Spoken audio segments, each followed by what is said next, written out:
Fala, galera! Começando aqui mais uma aula de NBAZ, nós sempre com muita energia para você, né, professor Jefferson? Perfeito, pessoal. Sejam todos bem-vindos à nossa aula. Galerinha, esse é o momento de vocês pegarem todo o material que vocês já receberam e já vai anotando aí, tá bom? Vai sanando as dúvidas antes de chegar a hora da atividade. E a aula de hoje é a aula 41.1. Vamos dar uma olhada no que vamos falar hoje da aula 41.1? Vamos lá, nosso diretor. Só que na cotonicultura, como nós vimos de forma geral nas aulas passadas, hoje nós vamos enfatizar instalações e produção. Sempre lembrando, claro, vai ter uma introdução, mas quando a gente fala de instalações e produção, a gente está falando que as instalações vão vir de acordo com a produção que você quer. O que é produção? Manejo de produção.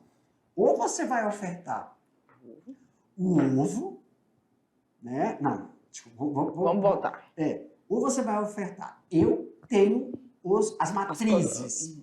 E essas matrizes, eu vou vender matriz. Vou vender reprodutores. Animais que já estão iniciando a atividade sexual. Macho e fêmea. Ou então, eu vou pegar e produzir o quê? Os ovos, chocar esses ovos em uma chocadeira, aí eu tenho uma ninhada, ou também denominada na avicultura como a pintaiada. Essa ninhada de pintinhos é direcionado para onde, professor? Para alguém que vai criar para corte ou alguém que vai criar para postura. Então, são 3 processos de produção. E para esses 3 processos de produção, temos instalações diferenciadas. Perfeito. É isso aí. Produtor pode jogar. Aumenta a tela para nós, diretor. Vamos lá. A habilidade da aula de hoje é a habilidade 5. Perfeito. Vamos então ao que interessa, né? Hoje existem muitos coturnicultores. Você sabia que o que você faz aí, o nome, você se chama um coturnicultor? Pois é. Quando a gente fala... Quando a gente fala... É mesmo. Quando a gente fala, galera, de coturnicultura... ele está procurando, com certeza. Pequeno aqui detalhe, estúdio by, gente, acontece. Vamos lá. Existem alguns coturnicultores que criam codornas em suas propriedades, óbvio, né? Esta ave é resultado de cruzamentos realizados no Japão e China, a partir de uma subespécie europeia. E aqui a gente tem várias delas andando por ali. Eis algumas vantagens relacionadas à implementação da criação das codornas. Então, vamos para cá. Cadê a nossa canetinha? Tem que bater 2, né, Jefferson? Sim, 2 vezes. Deixa eu ver se foi. Então, vantagens relacionadas à implementação dessa criação, tá? Primeiramente, um baixo investimento inicial, demanda baixa de mão de obra, necessidade de pequeno espaço. Aí eu lembrei da aula, né, anterior, que a gente estava falando de aves também, mas eram frangos. Então, eles têm um maior porte, obviamente, do que as nossas codornas. Então, a nível de espaço, lembra que o professor Jefferson destacou que as gaiolas, lá na parte da fase 3, né? Você vai ter as gaiolas que elas vão caber aí até 5, alguns podem até colocar 6, mas normalmente 5 ali, não é? Isso. Aqui não, né, mano? A gente dá uma enche um pouquinho mais, tá bom? Porque elas são de pequeno porte. Necessidade, então, de um pequeno espaço para a criação e um retorno financeiro em um curto prazo, um menor prazo, né? Você vai conseguir, desde que o seu avaliando toda aquela situação que o professor iniciou a aula, de qual é o sistema de produção que você vai estar oferecendo aí, se são as matrizes, se são as ninhadas, para depois o comprador ali de escolher se ele vai fazer o corte, se ele vai fazer postura. Então, esqueci, tem misto, né? Sim, isso. Tem o corte, tem postura e tem a mista. A dupla aptidão, né? Dupla aptidão. Perfeito. É uma ave altamente produtiva e de grande rusticidade. Lembram que nós estávamos... Eu nunca mais vou esquecer quando a gente estava falando de rusticidade, né, prof? Lá dos bubalinos. Isso, Então, o que a gente enfatizou legal? Você está lembrando dessa aula? Senão você corre lá e dá uma olhada novamente. Mas a gente falou que essa rusticidade está relacionada à tolerância, a uma maior resistência, certo? Isso, o animal já tem essa... Apresenta essa característica. De não, se tiver alguma alteração, ele não sofre tanto, ele aguenta mais. Exemplo, alteração climática, temperatura, ou o início de uma infecção. Quando se tem um início de uma infecção, não é tão uma diarreia, um problema respiratório, ele já não cai. E também o processo de disseminação não é tão rápido. Então tem como você fazer uma intervenção, porque ele é rústico, ele aguenta. É mais fraco. Só que aí, é claro, nas primeiras sintomatologias de algo, você já tem que fazer alguma intervenção. Mas é porque ele também não vai apresentar tão forte essa sintomatologia. Perfeito. E que ocupa, então, esse espaço. Pode-se fazer a integração com outras criações, peixes, porcos, minhocas, cultura. Vamos lá, galerinha. Por exemplo, na criação de codornas, quando a gente fala de minhocas, é por causa da cama. A cama do aviário para corte. Ou então você também pode utilizar os dejetos da postura. Só que essa da postura, não é lâmina d'água, tá? Essa da postura é um sistema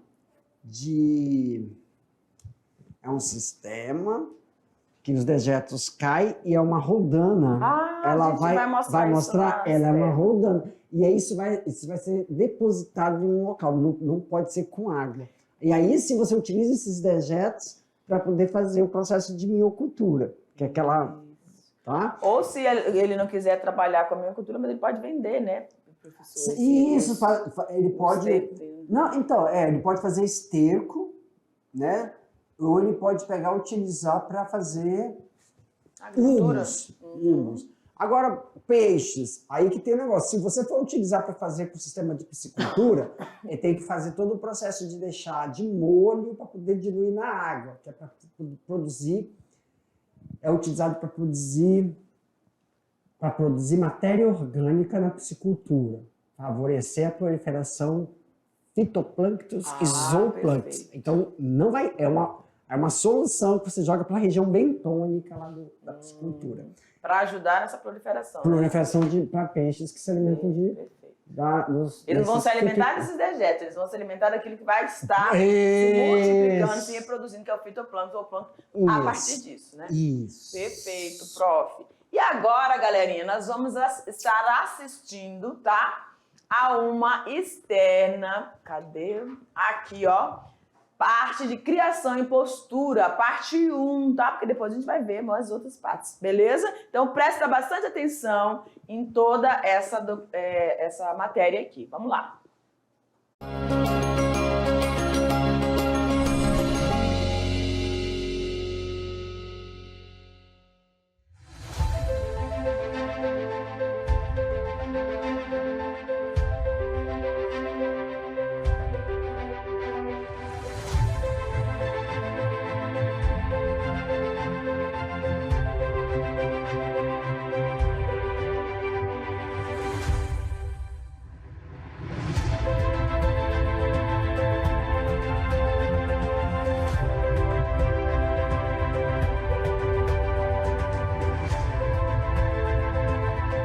Nos dias atuais, muito se fala na diversificação das atividades produtivas no meio rural. Isso permite que, em meio a determinadas adversidades de clima ou até mesmo de mercado, o pequeno, médio e grande produtor não fique sem renda. Dessa forma, uma opção interessante é a criação de codornas, sobretudo para a agricultura familiar. São poucas as instituições que trabalham com melhoramento genético de codornas. O destaque deve ser dado ao Programa de Melhoramento Genético de Codornas da Faculdade dos Vales do Jequitinhonha e Mucuri. Isso quer dizer que os melhoristas trabalham desenvolvendo e selecionando raças e ou espécies para a produção de ovos e de carne. A criação de codornas pode contemplar mais de uma espécie de ave, as quais devem ser mantidas separadas, visto que possuem características produtivas diferentes.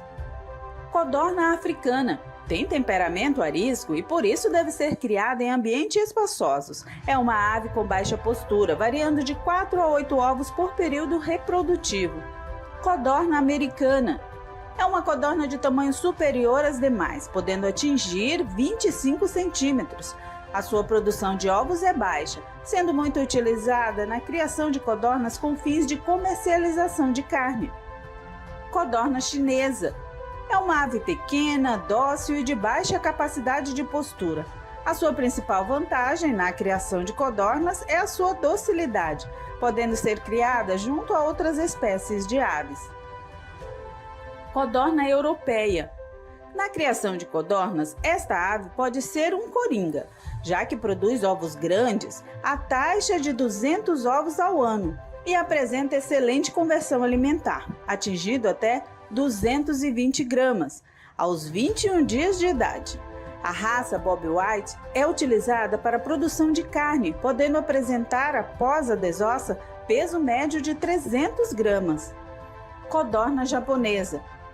Para quem está iniciando a criação de codornas, esta ave é ideal. Como vantagens, ela adapta-se bem a diferentes condições climáticas e é dócil. Além de tudo, inicia a postura com 35 dias de vida, com uma produção de 200 a 300 ovos ano. Estamos na propriedade do produtor Jandson Maciel, que fica na Avenida Prefeito Chiquilito S, setor Chacareiro do bairro Nova Esperança, em Porto Velho. Em uma área de meio hectare, ele apostou em um aviário e resolveu criar codornas para postura. Com a venda dos ovos, ele e o irmão sustentam a família há 11 anos. A gente começou há 11 anos atrás, né? A gente estava sem emprego, desempregado, precisando de uma renda, necessitando de dinheiro, né, para os afazeres.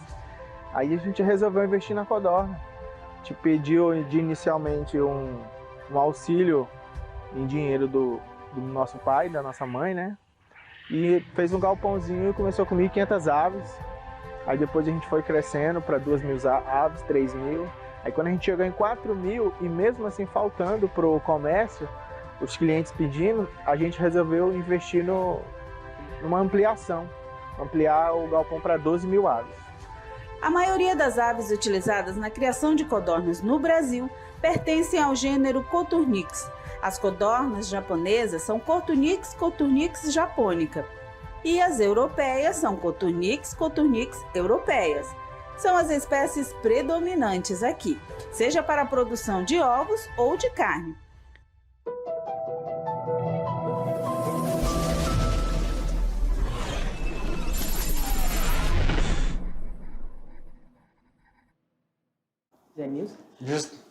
Só, meus queridos.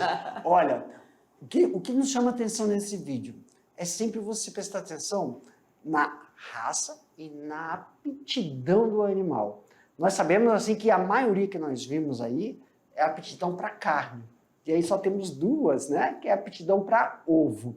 Professor, qual é o problema quando a gente vamos fazer o processo de criação de codorna?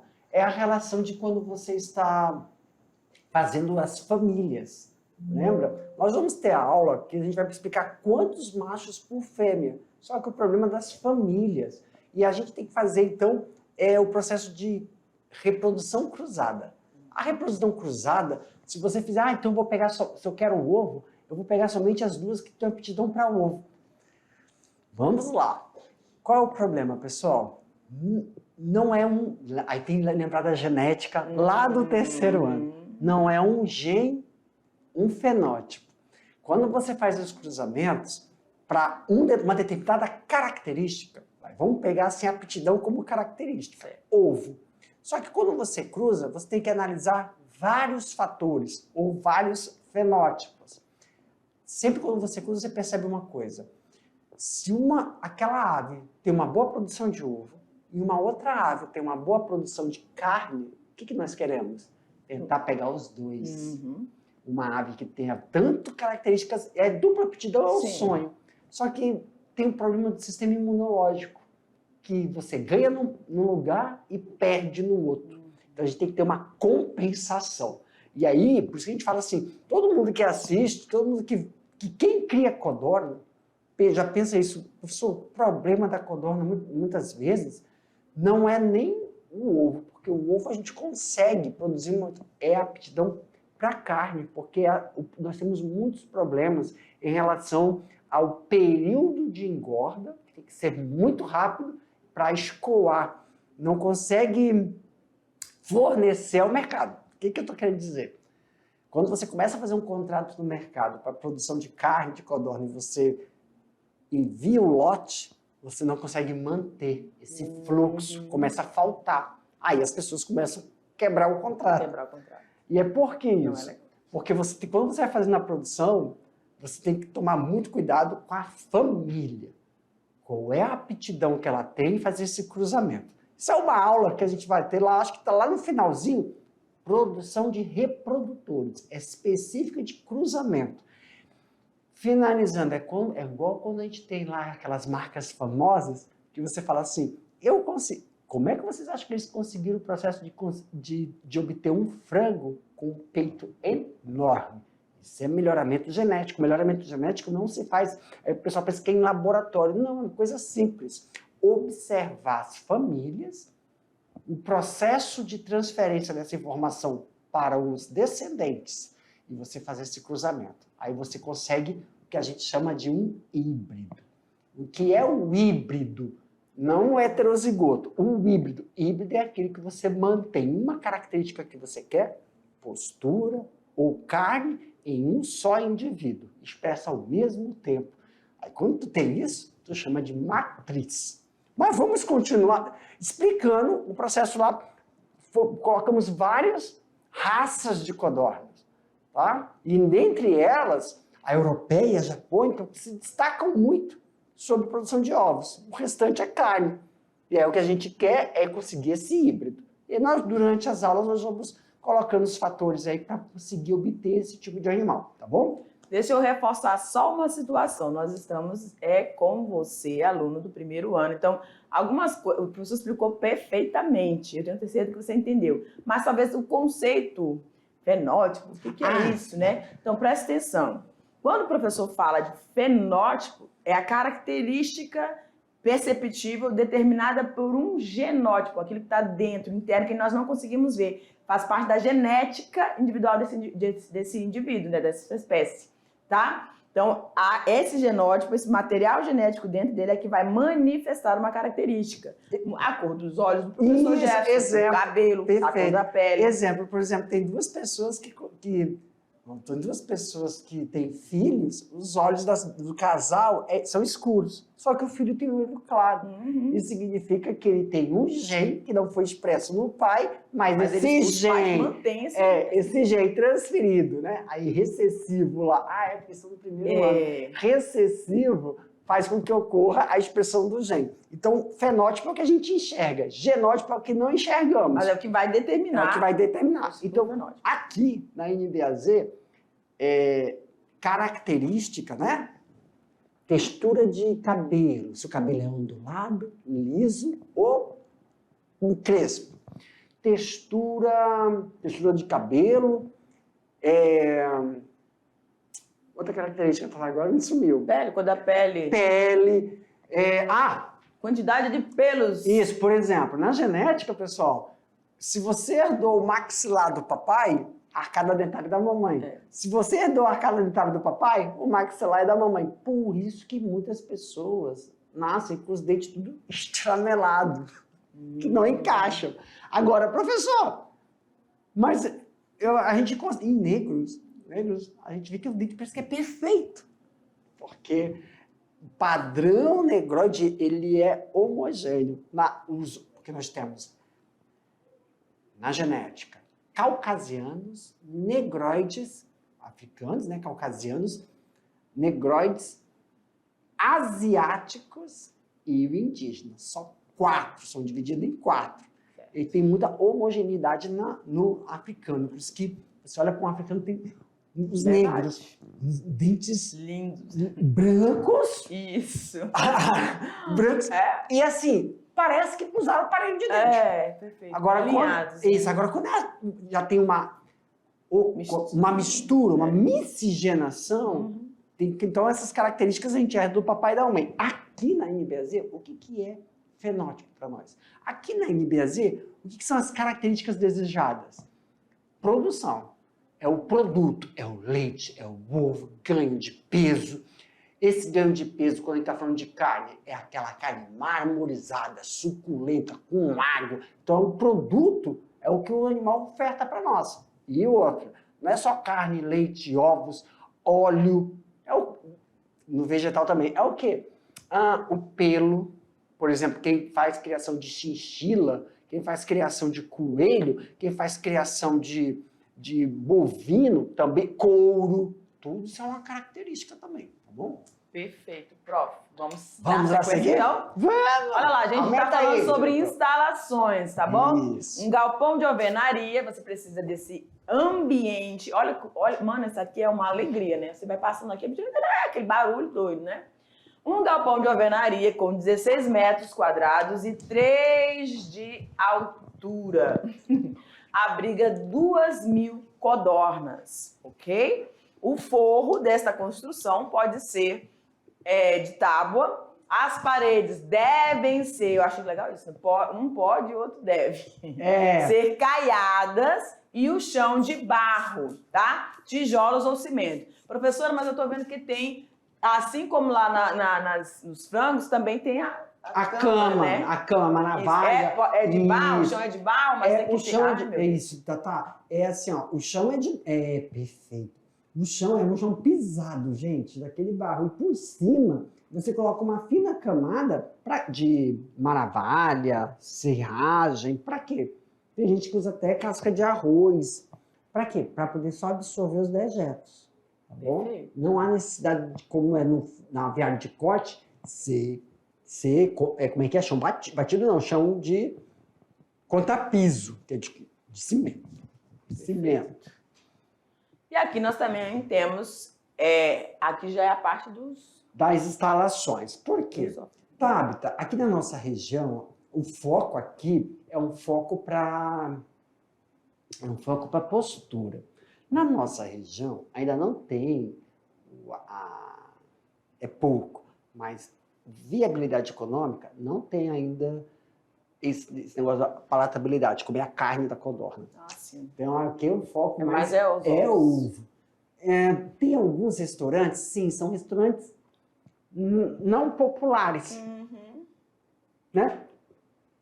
Não, sim. Por quê? Não sei, pode ser cultura, né? Cultura ou falta de informação, o pessoal tem medo. Por quê?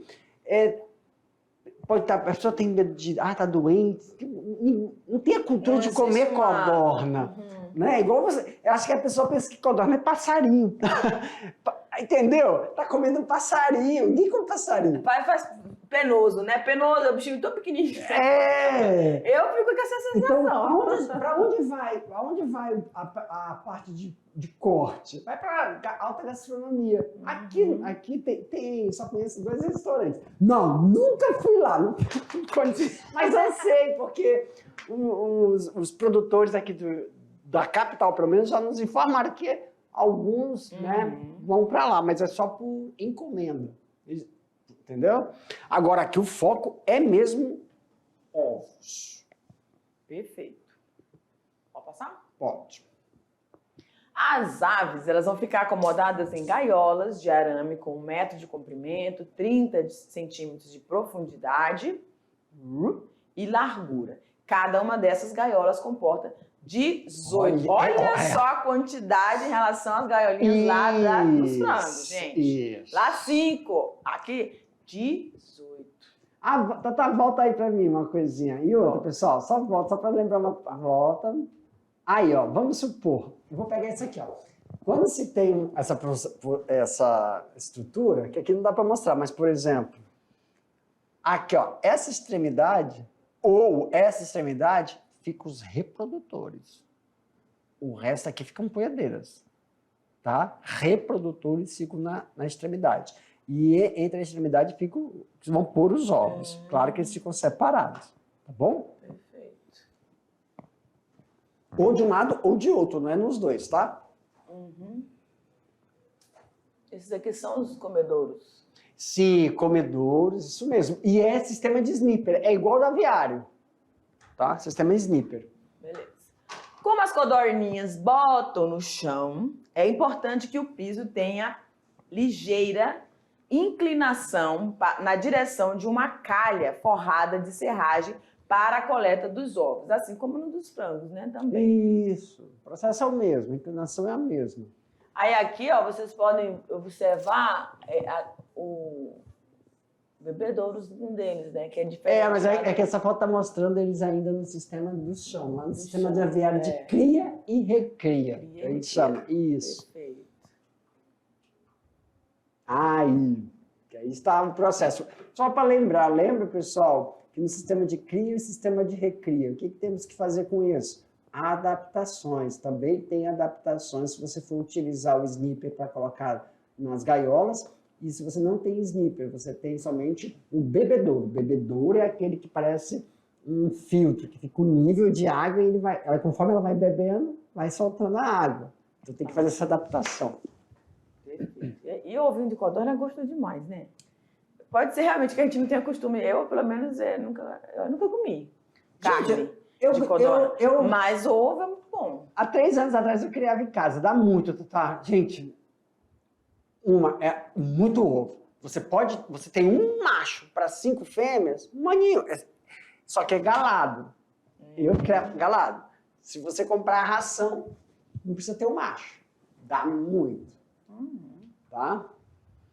Manejo de produção, galera. Agora a gente vai falar aí como é que a gente vai dando essas especificações para o que você quer produzir aí, tá? Isso. Antes de mais nada, as pessoas que estão criando codornas realmente precisam tomar algumas precauções relacionadas com as aves.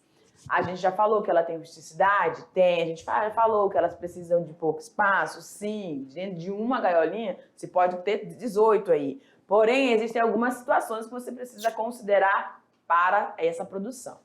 Então, em relação aos ovos, a produção de ovos, postura, né, prof? Isso. As aves que possuem como principal tarefa a produção de ovos não devem, tá? Em amarelinho, eu vou acabar com esse amarelo na minha vida. Mas aqui, ó. Pronto, vou mais fácil. Não devem ficar no mesmo espaço que as aves que estão destinadas à reprodução. O professor destacou ali, né? Isso. As extremidades é o local para... Isso.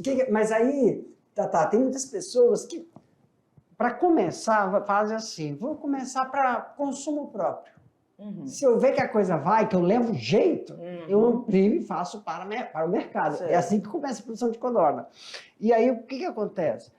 Temos que lembrar toda aquela situação das aves. O que é as aves? Se você deixar ovo de ave, você tem um fertilizado e um não fertilizado. Pato. Pato, você come ovo, é fertilizado. Não existe ovo de pato que não é fertilizado.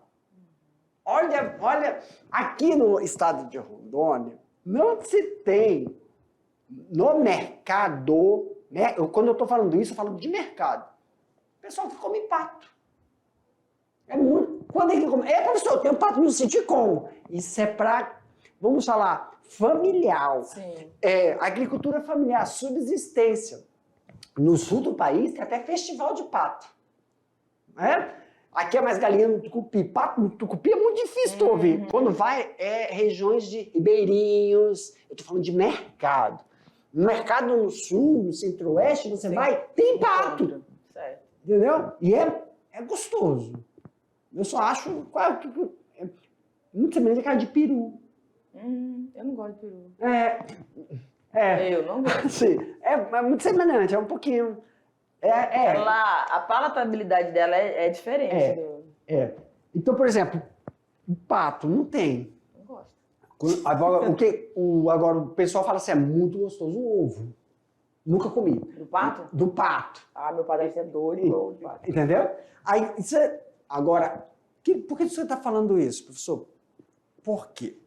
Quando você coloca reprodutor, pessoal, reprodutor, a coisa tem que vir na cabeça. É ovo germinado, ovo galado. É o ovo que vai sair o pintinho, a codorninha, o patinho. Sim.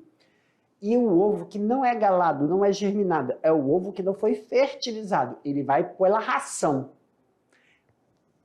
Se você colocar esses animais juntos, o que acontece? Se você tratar um reprodutor com ração de postura, aí você não vai ter ovo galado. Se você tratar a postura com a ração normal, ela nunca vai entrar em postura. Então, não pode estar junto porque... o controle vai ser a base da ração. Da alimentação. Então, você não pode... E outra, se você deixar, é sempre um macho para cada 5 fêmeas, né? Ou tem gente que deixa 6, mas um macho para cada 5 fêmeas. E você deixar ele com mais fêmeas, ele não monta. Não monta. Mais de 5? Não, por exemplo, você tem 5 fêmeas. Junto com as outras fêmeas, ele não monta. Ele não vai agasalar. E elas não vão entrar em estado de recepção. Eu não falo cio. Dependendo do que é trave, eu não falo cio. Cio eu uso para mamífero. Mas por causa que você consegue manipular o cio delas. Nessas que você não consegue. O que acontece quando... Por que não se deixa junto? Porque se você não se deixar junto, elas não chocam. Elas não vão chocar o ovo. Elas vão entrar em estado de postura e não chocam o ovo. Estado de postura é de indução. Ela não fica choca igual uma galinha. Se tiver perto do macho, ela pode entrar. Não, mistura. Não, reprodutores é uma coisa. Sim. Mas quando a gente vai num aviário de codorna, você vê o tamanho do reprodutor. O reprodutor é maior do que todos os outros. As de postura. Vamos aqui, Tatá. Vem cá. Meus queridos, aqui pro tio. Vamos lá. Primeiro ano. Criações. Segundo ano. Primeiro nós falamos plantações. Mas quem cria, planta. Sempre. E ó, vamos lá. Para quem não está entendendo, vamos lá. Você aí, antes de ser um criador, você produz, você planta. Você planta. Mandioca, planta. Milho, planta. Café, planta. Cacau, planta. Deixa eu explicar uma coisa para vocês. Pô, professor, não estou entendendo esse negócio. Eu já entendi que não pode deixar junto. Lembra que o tio sempre fala para vocês? Uma coisa é grão, outra é semente. Lembra? Semente é o reprodutor. O grão são as aves de postura. O que significa isso, professor? Biotecnologia. Você tem a semente do feijão ou semente do milho que vai te dar um pé de milho com uma espiga homogênea, com uma quantidade média de milho naquela espiga. E além daquele pé de milho ser resistente, tolerante, tu pode passar um monte de agrotóxico que ele tá lindo lá, entendeu? Pode ter não ter a chuva, ele vai ficar igual uma erva daninha. Como assim? Sem chuva, sem água, o bicho tá bonito. São características, melhoramentos genéticos que foram colocados naquele milho. E ele vem que vem. Tem que manter para poder... Vem.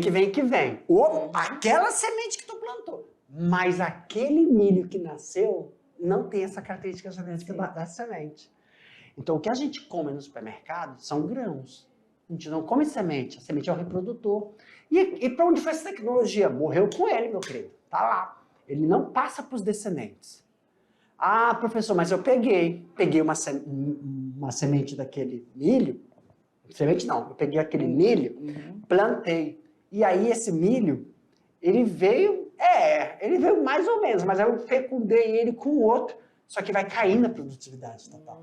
Ela vai caindo. Então, o reprodutor, ele tem um peso, ele tem um tamanho, ele é bem mais robusto.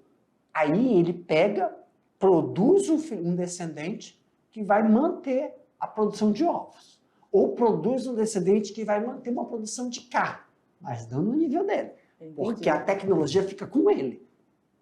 a tecnologia, a melhoramento genético com ele, é o que a gente chama de royalties, que a gente chama de o potencial intelectual que foi embutido ali. Mas não é a gente tem que reter, a gente não pode transferir isso, porque senão é igual o que aconteceu nos Estados Unidos há muitos anos atrás. Tem um filme que fala que era a produção de... A produção, eu vou lembrar, não era milho, acho que era trigo. Vegetal? É vegetal. O que aconteceu? Quando tem esse negócio de melhoramento genético e tecnologia das grandes empresas, que aí elas não retiam isso aí. Então, qualquer semente que caía no terreno do outro, nascia e muito bem resistente a Roundup, Malathion, resistente a tudo. E o bicho vinha, não tinha praga que desse certo, o bicho nascia e o cara produzia. Ué, mas cadê a tecnologia? Quer dizer, eu não preciso mais comprar semente? Aí os grandes empresários lá, aí que eles fizeram, caramba, então a gente não pode passar, tem que tirar a tecnologia fica com o reprodutor, ou com a semente, com o vegetal, com os descendentes, só o que eu quero, produtividade, mas a tecnologia não vai para eles. E tem como a gente fazer isso. É prestar atenção nas aulas de biologia, principalmente naquela parte que a gente aprende a falar assim, caramba, o que eu tenho que saber sobre o cloroplasto? O que eu tenho que saber sobre mitocôndria? Fica a dica aí para vocês. Mitocôndria eu tô falando de quem? Animal. Cloroplasto eu tô falando de quem? Vegetal. E é por ali que a gente começa a mexer para fazer essas tecnologias. Principalmente quando fala de híbridos, que são os transgênicos. Ok, vamos, segue! Aumenta aí pra mim. Estão percebendo que o negócio é top da galáxia. É por isso que não pode deixar, as aves não se deixam. Ficou claro, o que é produtor e o que é desse... Sim. Entendeu? Não está retido com eles. Tá certo. Vai passar, vai produzir, mas eles não têm a tecnologia para... Você não comprou a tecnologia, você comprou só aquele aí quando morrer. Por exemplo, eu comprei uma codorninha, vamos supor que ela vai me dar, ela me dá tantos ovos por mês, tantos. Porque a tecnologia vai falar, ela te dá, mas se tu cruzar ela com outro, ela não vai manter essa produção. Cadê a tecnologia de manter aquela quantidade de ovos? Tá no reprodutor. Perfeito. Não passa por descendente. Vamos lá, gente. Deve ser recolhidos 2 vezes por dia, sendo que a primeira coleta deve ser feita pela manhã, enquanto que a segunda deve ser feita no final da tarde. Vamos seguindo, que tem coisa aqui. Tem? Não, tá terminando. Ovos, importante, que os ovos sejam mantidos em refrigeração, tá? Isso para... interessante, Tata. Eles são mais altos do que do ovo da galinha, eles têm menos conservação. Eles tem que ter mais cuidado, né? Perfeito, por isso vocês precisam ser refrigerados. Os ovos devem ser armazenados a uma temperatura entre 10 a 16 graus, com uma umidade relativa entre 75 a 80. Muita umidade, né? Aí eu vou deixar isso aqui, ó. Tu gosta assim, né? Tá. Aqui, ó. Eu vou deixar aqui. Isso é mais importante que a temperatura. Perfeito. A umidade. Claro, você não vai cagar na temperatura, mas por que é mais importante? O metabolismo desses ovos, por ser pequeno, tem que tomar muito cuidado. Certo. Principalmente para quem que eu tô falando? Para reprodução. Ovo galado. Galado. Ovo que não tá galado, não se preocupe. Perfeito aí. Agora, se você deixar um ovo galado, você é fornecedor de codorna. Eu vou fornecer codorna, eu forneço os pintinhos para o cara fazer corte. Forneço os pintinhos para o cara fazer postura. Esse ovo galado tem que tomar muito cuidado, senão, com a temperatura do nosso estado aqui, ele eclode. Porque não há necessidade de chocar, tem que tomar cuidado, porque é isso. Isso. Por exemplo, Tata, Jefferson, eu montei um espaço e eu compro do professor Jefferson os pintinhos e a Tata produz para engordar. Aí matou, entendeu? Vendeu e eu te dou mais pintinhos. Certo. Isso é, como é que fala? Terceirização. Tem que tomar cuidado, senão os bichos nascem. Ok, deixa eu ver aqui mais.